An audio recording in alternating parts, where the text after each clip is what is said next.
Saya Muhammad Rezi dengan NIM 24103140018. Saya Fatur Rahman dengan NIM 24103140003. Saya Wildan Darius Kerja dengan NIM 241031400. Saya Muhammad Adil Fatur Rahman dengan NIM 24103140019. Pada video kali ini kami ingin mempresentasikan dan memaparkan hasil dari praktikum ini dengan rangkaian Power Supply Unit 6. Selamat menonton, terima kasih. Praktikum dimulai dengan pembuatan PCB. Nah, yang pertama adalah pembuatan skematik menggunakan software ISEDA. Rangkaian untuk mengetahui peletakan serta memastikan tidak ada komponen SMD dalam rangkaian. Lalu, print jalur PCB yang sudah jadi, lalu tempelkan pada PCB-nya, letakkan software pada atasnya, dan ratakan dan tekan menggunakan plastik mika. Lalu diamkan. Setelah dirasa cukup untuk didiamkan, lepas kertasnya, lalu jalur PCB akan menempel pada PCB. Dilanjut dengan proses etching menggunakan larutan FeSL3. Perbandingannya yaitu 1:5. Etching dilakukan kurang lebih 15 menit ataupun 20 menit lebih. Agar hasilnya maksimal, selama proses etching, tempat digoyangkan juga. Lalu diangkat.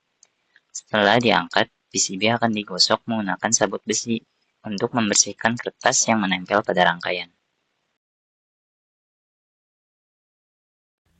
Kemudian alat dan bahan yang kami gunakan untuk merancang rangkaian pada PCB adalah bor, solder, timah, dengan komponen-komponen yaitu 4 komponen dioda jenis 1N4007, 1 kapasitor dengan nilai 3300 mikrofarad, 3 kapasitor dengan nilai 0,1 mikrofarad, 1 resistor dengan nilai 1 k ohm, 1 resistor dengan 470 ohm, 1 resistor dengan 220 ohm, kemudian LED biru, LED hijau, dan LED berwarna merah.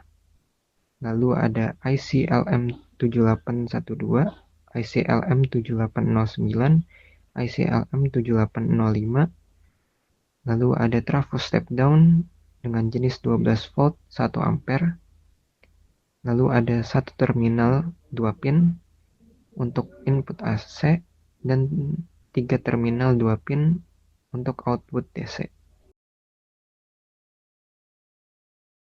Selanjutnya kita masuk ke bagian cara kerja pada rangkaian.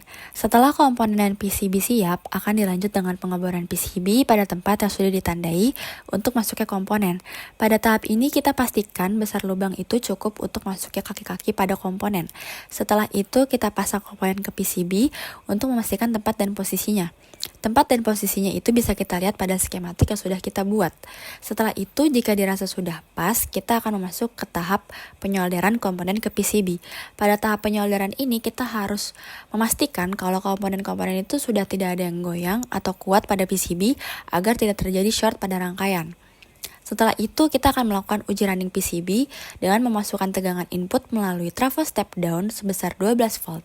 Pada tahap uji running ini, kita akan mendapatkan hasil bahwa semua lampu LED akan menyala. Setelah itu, kita akan mengukur atau menghitung dengan multimeter tegangan yang keluar dari input dan output. Pada input ada tegangan 11,30 volt, dan output itu ada 7,29 volt, 8,59 volt, dan 10,71 volt.